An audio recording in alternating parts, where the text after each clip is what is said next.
नमस्कार, आदाब, सत श्री अकाल। स्वागत है आप सभी का आपके अपने YouTube चैनल पे। सीटेट एग्ज़ाम की कम समय में कैसे तैयारी करनी और बहुत अच्छे नंबर कैसे स्कोर करने हैं। मैंने कैसे अपना सीटेट का एग्ज़ाम पहली बार में क्वालिफाई किया था, उन सारे इंपॉर्टेंट पॉइंट पे डिस्कस करेंगे। इसके अलावा पिछली बार बहुत सारे बच्चों को सीटेट एग्ज़ाम कुछ नंबर से नहीं निकला, तो क्या गलती की थी और आपको क्या गलती नहीं करनी है, इन सारे पॉइंट पर डिस्कस करेंगे। अगर आप सीटेट का एग्ज़ाम पहली बार देने जा रहे हैं या फिर दूसरी बार देने जा रहे हैं लेकिन आपका पहली बार में एग्ज़ाम क्वालिफाई नहीं हुआ है, तो कुछ ऐसी गलतियां जो आपको नहीं करनी है। तो आज की क्लास में इसी सब पॉइंट को डिस्कस करेंगे। ओके, अगर आप चैनल में पहली बार आए हैं तो चैनल को सब्सक्राइब कर लीजिएगा। सीटेट के एग्ज़ाम के 2 पेपर होते हैं। एक आपका पेपर 1 होता है जो प्राइमरी के लिए होता है, सेकेंड आपका पेपर 2 होता है जो जूनियर के लिए होता है, और 150 नंबर के क्वेश्चन पूछे जाते हैं। और जो पेपर 1 में होते हैं 5 सब्जेक्ट से क्वेश्चन पूछे जाते हैं। पहला आपका होता है कि चाइल्ड डेवलपमेंट पेडागोजी से 30 नंबर के क्वेश्चन पूछते हैं। लैंग्वेज फर्स्ट हिंदी 30 नंबर के क्वेश्चन पूछे जाते हैं। लैंग्वेज सेकंड आप चूज कर सकते हैं, इंग्लिश या संस्कृत में जो चाहे चूज कर लीजिए, इससे भी 30 नंबर के क्वेश्चन पूछते हैं। मैथमेटिक्स से आपसे 30 नंबर के क्वेश्चन पूछते हैं और ईवीएस से 30 नंबर के क्वेश्चन पूछते हैं। अब ये तो आपको पता चल गया सिलेबस जो आपको पता होगा। अब मेन पॉइंट आता है कि आपको गलती क्या नहीं करनी। पहली बात सीडीपी के कुछ इंपॉर्टेंट टॉपिक होते हैं जिनको आपको हर हाल में तैयार करना है। जैसे वृद्धि क्या होता है, विकास क्या होता है, जेंडर क्या होता है, सेक्स क्या होता है।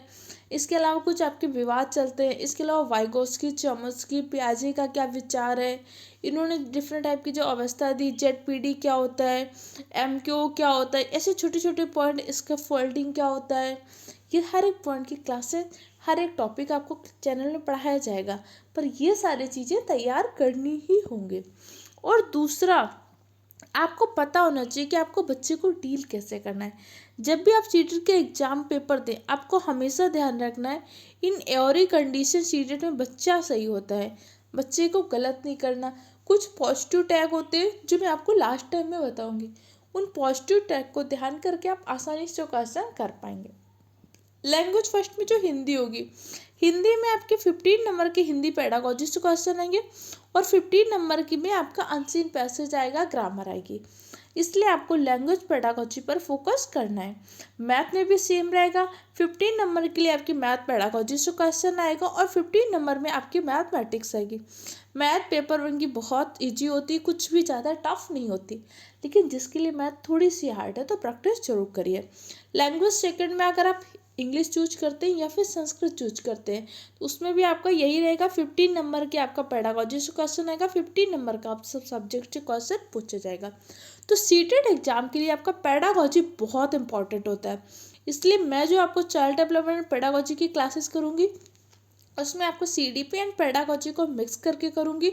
उसको सारी चीज़ों को अच्छे से पढ़िएगा, नोट्स बनाइएगा, आसानी से आप क्वेश्चन को सॉल्व कर पाएंगे। इसके साथ ही मैं आपको कुछ पॉजिटिव टैग, निगेटिव टैग दूंगी, उन सबको देखिएगा। इसके अलावा चैनल में कुछ प्लेलिस्ट पड़ी हुई है मास्टर क्लास की, उन सारी क्लासेस को देखकर ही जाइएगा। ईवीएस आपके पूरे एनसीईआरटी से पूछता है, इसमें भी 15 नंबर के आपके सब्जेक्ट से और 15 नंबर पेडागोजी से पूछता है। तो आप या तो 3 से लेकर 5 तक की एनसीईआरटी ईवीएस की बुक को पढ़ लीजिए या मैं उसके नोट्स आपको प्रोवाइड कर दूंगी। और चैनल में एक मास्टर क्लास आ चुकी है, उस क्लास को जरूर देख लीजिएगा। ओके, तो पेपर 1 से जुड़ा कोई भी डाउट हो तो कमेंट सेक्शन द्वारा पूछ सकते हैं।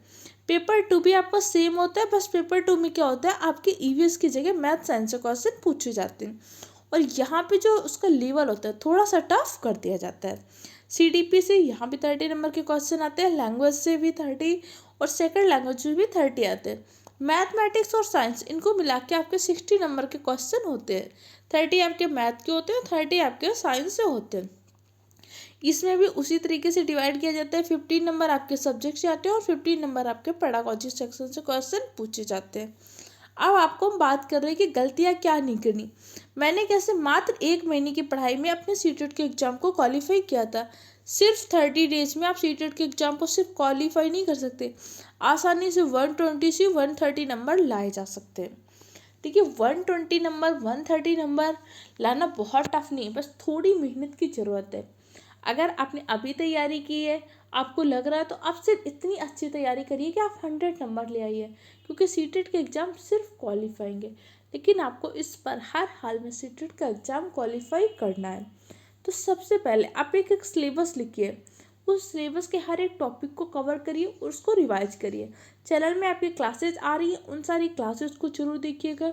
एनसीईआरटी के बुक पढ़िए, जो आपको 5 से 6 टॉपिक ईवीएस के, बस उन्हीं टॉपिक को पढ़ना है, पूरी ईवीएस एनसीईआरटी की नहीं पढ़नी है। बस चैनल में जो क्लासेस आ रही है उन सारी क्लासेस को देखिए। कोई भी दिक्कत हो, कन्फ्यूजन हो, कमेंट सेक्शन द्वारा पूछ सकते हैं।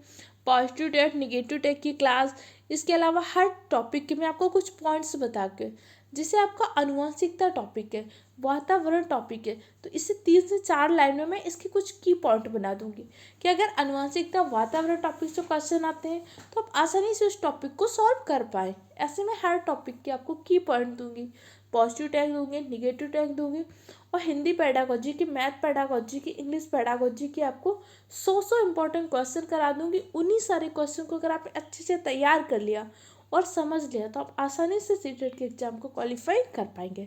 और भी कोई दिक्कत हो, कन्फ्यूजन हो, कमेंट सेक्शन द्वारा पूछ सकते हैं। जल्दी मिलते हैं। इसके अलावा आप में से कोई ऐसा तो नहीं जो आरओ एग्ज़ाम की तैयारी कर रहा है? कमेंट सेक्शन में बताइएगा। आरओ एग्ज़ाम के लिए भी हम डिस्कस कर रहे हैं कुछ टाइम पे। इसके अलावा बिहार की भी आपकी कुछ क्लासेज आएंगी, अच्छे से तैयारी करते रहिए।